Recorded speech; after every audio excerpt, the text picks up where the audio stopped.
வணக்கம் நண்பர்களே, SLM entertainment YouTube channel மூலமாக என்னதான் இருந்தாலும் ஒரு நியாயகரமாக தலைப்பில் உங்களை மீண்டும் சந்திக்கிறதுல ரொம்ப சந்தோஷப்படுறேன். மறுபடியும் இந்த டாபிக் என்னை எடுக்க வச்சிட்டாரு பத்திரிகையாளர் பிஸ்மி அவர்கள். நம்ம யார் வம்புக்கும் போறது இல்ல, யார் தும்புக்கும் போறது இல்ல, நம்ம உண்டு நம்ம சோழி உண்டுன்னு போயிடுறது. கொஞ்ச நாளா இயேசு வருகிறார், இயேசு வருகிறார், இயேசு உலகத்தை ரட்சிக்க வருகிறார், இயேசு தமிழ்நாட்டு மக்களை ரட்சிக்க வருகிறார் சொல்லி கூவிட்டே இருந்தாரு. சட்டையை போடுறதுல என்ன தப்பு? அவர் எதை மீன் பண்றாரு? நானும் ஒரு எம்ஜிஆர் மாதிரி அரசியலுக்கு வந்து நான் ஆட்சியை பிடிக்கிறேன்னு நினைக்கிறேன். அதில் என்ன தப்பு?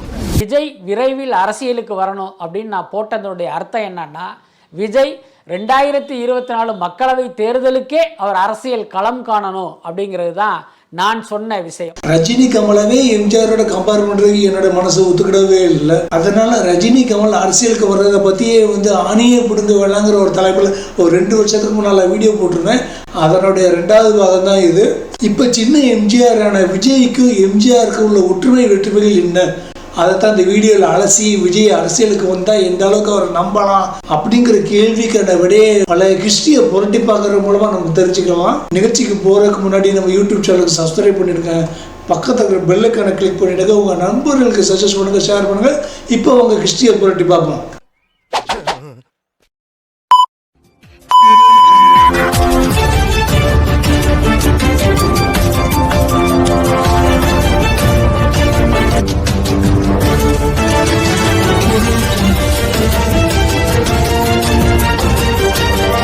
என்னை பொறுத்த வரைக்கும் தமிழ் சினிமாவில் ஒழுக்கமாக இருந்து சினிமா மூலமாக மக்களுக்கு நல்ல உபதேசங்கள் நல்ல கருத்துக்களை திணிச்சு அதை தவறாமல் ஃபாலோ பண்ணிட்டு வர நடிகர்கள் தான் அரசியலுக்கு வர்றதுக்கு தகுதியானவங்க. அப்படி பார்த்தா அந்த தகுதி எம்ஜிஆருக்கு மட்டும்தான் இருந்தது. அதுக்கடுத்து ஒரு நடிகருக்கு இருந்தது. ஆனால் அவரை மீம்ஸ் ட்ரோலுங்கிற பேருனால நம்ம பாதி கொண்டுட்டோம். சரி, அந்த கதையை விடுங்க, நம்ம கதைக்கு வாங்க. எம்ஜிஆர் சினிமாவில் மது அருந்துற காட்சிகள், புகைப்பிடிக்கிற காட்சிகள், பெண்களை இழிவாக நடத்துகிற காட்சிகள் வைக்கவே மாட்டார். ஒருவேளை ஒரு அரசியல் நுழையிறதுக்கு அச்சாரமாக தான் மக்களை மயக்கிறதுக்காக தான் இப்படி பண்ணுறாரோன்னு நானும் நினச்சேன். ஆனால் அவர் தன்னுடைய ஆரம்பகால படங்கள்லேருந்தே இந்த மாதிரி, குறிப்பாக அவர் திமுக சேருக்கு முன்னாடி இருந்தே இந்த மாதிரி காட்சிகளை தன்னோட படங்களை அலோவ் பண்ணவே இல்லை. தன்னோட பட தலைப்புகளே மக்களுக்கு பாடம் சொல்கிற மாதிரியும் ஒரு பாசிட்டிவ் மோடில் தான் வச்சுக்கிட்டு இருந்தார். உதாரணத்துக்கு தர்மம் தலைக்காக்கும், தாய் சொல்லை தட்டாதே மாதிரி படங்கள். அதனால தான் மக்கள் வாத்தியாரை மனசார அரசியலில் எடுத்துக்கிட்டாங்க, ஜெயிக்க வச்சாங்க.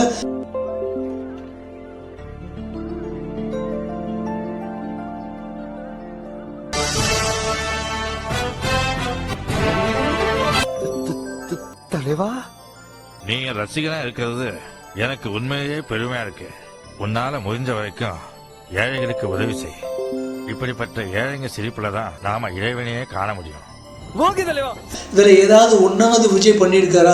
லியோ படம் பாருங்க, செகண்ட் ஹாஃப் ஃபுல்லாக கஞ்சா கடத்துறது, போலீஸ் கூட சண்டை போடுறது, அப்பாச்சி தப்பா கூட சண்டை போட்டு அவங்களை கொண்டுட்டு ஃபேக்டரியை கொடுத்துறதுன்னு ஒரே வயலன்ஸ் அட்ராசிட்டி தான். இப்படி படத்தில் வயலன்ஸ் மட்டுமே போதிக்கிற ஒருத்தர் அரசியலுக்கு தேவையா, நாட்டுக்கு தேவையா?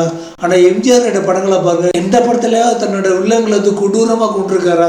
அட்லீஸ்ட் துப்பாக்கியால் சுடுவார், இல்லைன்னா கத்தியால் குத்துவார், அவ்வளோதான் முடிச்சு.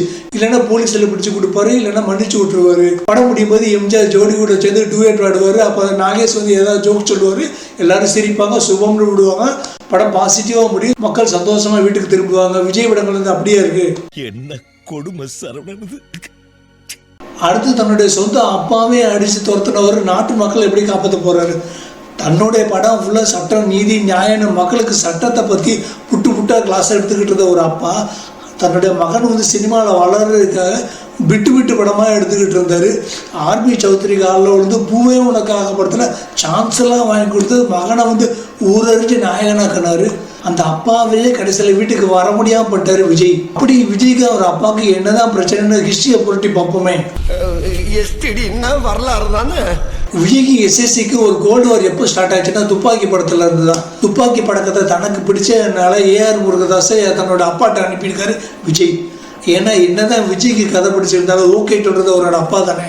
ஆனால் எஸ்எஸ்சிக்கு ஏஆர் முருகதாஸ் மேலே நம்பிக்கையே இல்லை. அதையும் மீறி விஜய் அந்த படத்தை முடிச்சிட்டாரு. துப்பாக்கி படத்தோடைய ஆடியோ லான்ச்சில் ஏஆர் முருகதாஸை தரக்குறைவாக பேசி தன்னுடைய கோபத்தை தீர்த்துக்கிட்டாரு எஸ்எஸ்சி. அது விஜய்க்கு சுத்தமாக பிடிக்கல. அதுலேருந்து ஆரம்பிச்சது தாங்க அந்த பனிப்போர், நெருப்பு போர் எல்லாமே. அது மட்டும் இல்லாமல் விஜயோட நிறைய அல்லகைகள் சேர்ந்து, சார் நீங்கள் இப்போ பெரிய ஹீரோ ஆகிட்டீங்க, இனிமேல் அப்பாவோட கையை பிடிச்சிட்டு நடக்க வேணாம், சொந்தமாக முடிவுடுங்க, நீங்களே கதை கேட்டு முடிவு பண்ணிக்கோங்கன்னு சொல்லி குளித்து விட்டு போயிட்டாங்க. அதுலேருந்து ஆரம்பிச்சது விடுங்க. இந்த யானை தன் தலையில தானே மண்ணை வாரி போட்டுச்சுன்னு சொல்லுவாங்க இல்லையா, அந்த கதை தான் விஜய்க்கு நடந்தது. மண்ணை வாரி போட்டுக்கிட்டதுன்னா யானை ஆனால் மண்ணு உழுது நம்ம தலையில தான். கஷ்டத்தை அனுபவிச்சதுக்குள்ள நம்ம தான். எஸ்எஸ்சியோட கணிப்பையும் மீறி துப்பாக்கி படம் வந்து மெகா ஹிட்டாச்சு, உண்மைதான். ஆனால் நல்லா யோசிச்சு பாருங்க, அந்த துப்பாக்கி படம் அப்புறம் மற்ற விஜயோட ஆரம்பகால படங்கள்ல மட்டும்தான் எஸ்எஸ்சியோட கால்குலேஷன் மிஸ் ஆச்சே ஒழிய விஜய்க்காக இவர் கதை கேட்ட மற்ற படங்கள்லாம் பிரம்மாண்ட கேட்டுங்க. உதாரணத்துக்கு பூவே உனக்காக, லவ் டுடே, காதலுக்கு மரியாதை, துள்ளாத மனமும் துள்ளும், ஃப்ரெண்ட்ஸ், குஷி, நண்பன், கில்லின்னு எத்தனை ரிப்பீட் வாட்சிங் ஒருத்த படங்கள் வந்துகிட்டே இருந்தது தெரியுமா விஜய்க்கு.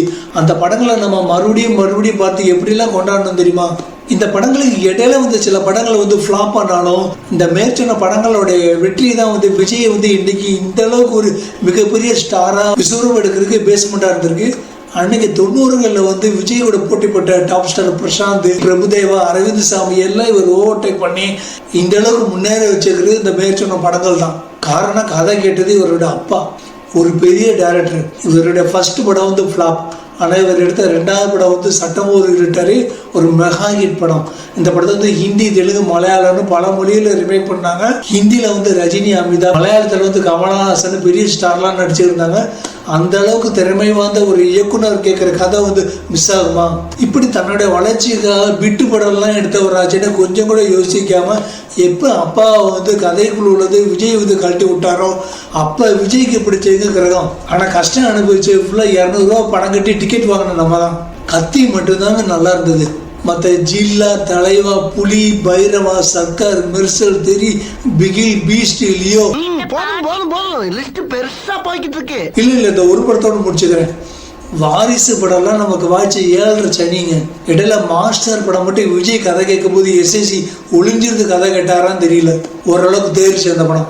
இந்த படங்கள்ல விஜய் ஃபேன்ஸுக்கு பிடிச்சிருந்தாலும் நம்மள மாதிரி ஜென்ரல் ஆடியன்ஸால அட்லீஸ்ட் ஒரு தடவையாவது திருப்பி பார்க்குற மாதிரி இருந்துச்சா? இப்படி வளர்த்து விட்ட அப்பா பின்னாடி அரசியலே தன்னோட மகன் சிறப்பாக வளரணும்னு கொஞ்சம் கூடுதல் அக்கறை எடுத்துக்கிட்டு, உரிமை எடுத்துக்கிட்டு, தன்னுடைய மகனுடைய கட்சியை தன்னோட கண்ட்ரோலில் எடுத்துக்கிட்டாருங்கிறதுக்காக அவர் எப்படி அங்கே வீட்டை விட்டு அடித்து துரத்துறது? இப்படிப்பட்டவரை நம்பி எப்படிங்க ஓட்டு போடுறது? எப்படி நாட்டை ஒப்படைக்கிறது? என்ன பிஸ்மி சார், இதெல்லாம் கொஞ்சம் யோசிக்க மாட்டீங்களா? ஒருவேளை பிஸ்மி சார் விஜய் உங்கள் மகனாக இருந்து உங்களை இப்படி துரத்து விட்டுருந்தாருன்னா இப்படி தான் இயேசு வருகிறார், நாட்டை ரட்சிக்க போகிறார், மக்களை ரட்சிக்க போகிறார்னு சொல்லி கூவிட்டு இருப்பீங்களா? தெய்வமே தெய்வமே நன்றி சொல்வேன் தெய்வமே.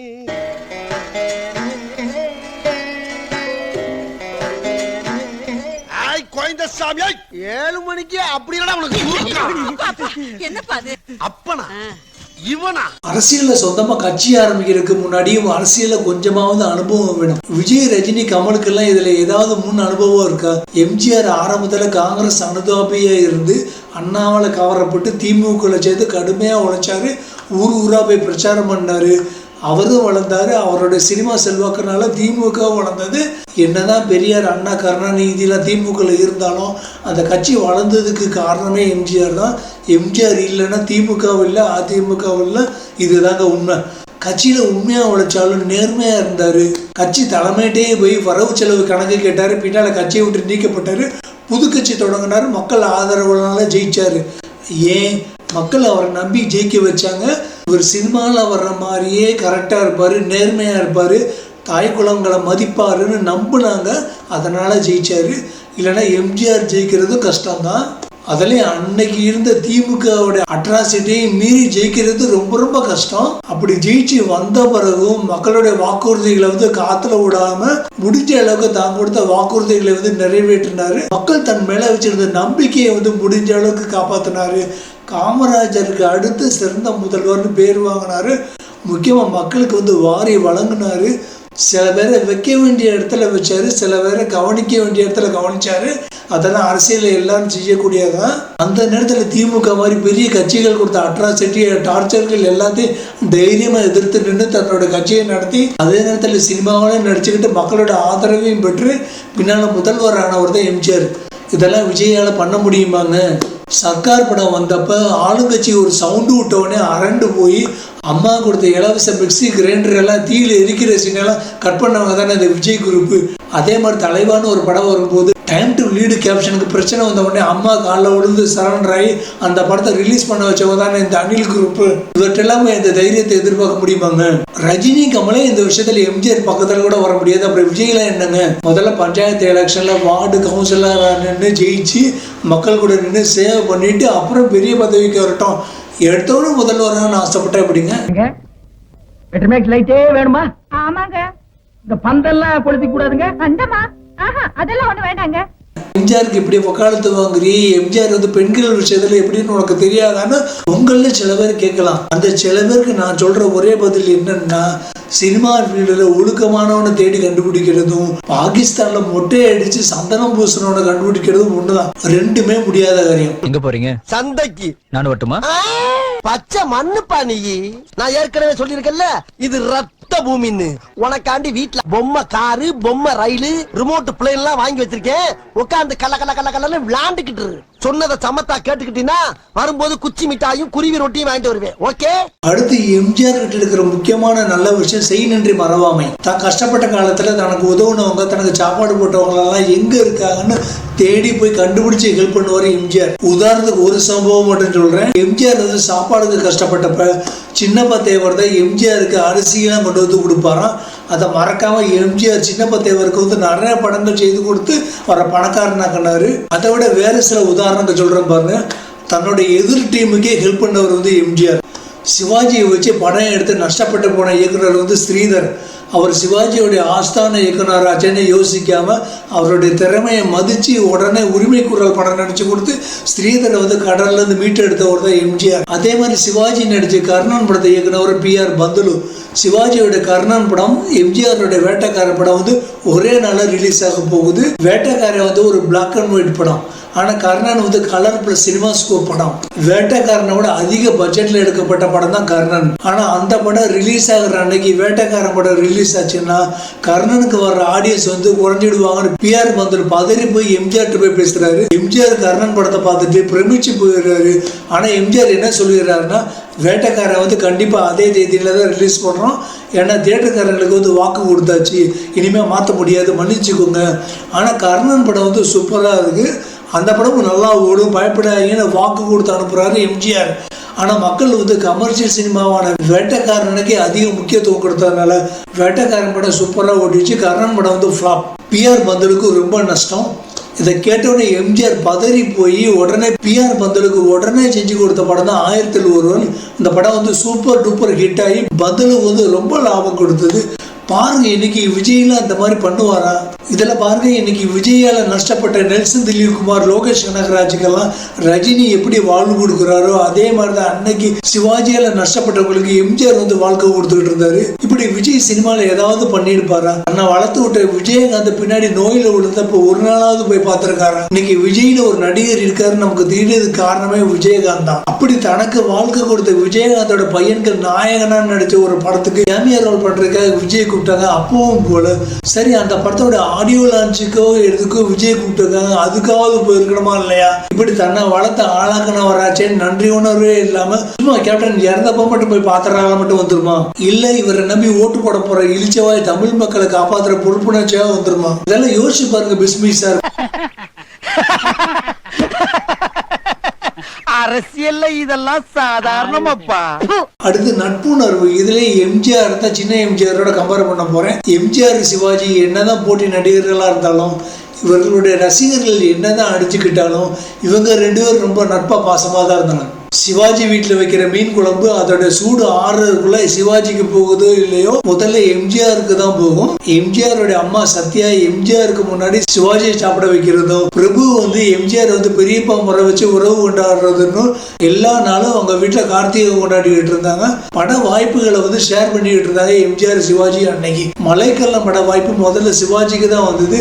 இல்லை நான் ரொம்ப பிஸி, என்கிட்ட டேட்ஸே கிடையாது, வேணா என்னுடைய அண்ணன் ராமச்சந்திரன் இப்போ கொஞ்சம் வாய்ப்பு இல்லாமல் தான் இருக்காரு, அவர் வால்சண்டை காட்சிகளை என்னோட பிரமாதமா பண்ணுவாரு, ரொம்ப திறமைசாலி, அவருக்கு வேணா இந்த வாய்ப்பு கொடுக்கலன்னு சிவாஜியை ரெக்கமெண்ட் பண்ணாதான் அந்த பட வாய்ப்பு வந்து எம்ஜிஆருக்கு வந்து மலைக்கல்லம் படம் வந்து பெரிய ஹிட் ஆகி எம்ஜிஆர் மார்க்கெட் வந்து நல்லா உயர ஆரம்பிச்சது. இப்படி தங்களோட பட வாய்ப்புகளை வந்து ஷேர் பண்ணது மட்டும் இல்லாம தங்களோட படங்களை பத்தி அடிக்கடி கருத்துக்கள் விமர்சனங்களை வந்து ஷேர் பண்ணிக்கிடுவாங்க, ஏன் கிண்டலே அடிச்சுக்கிடுவாங்க.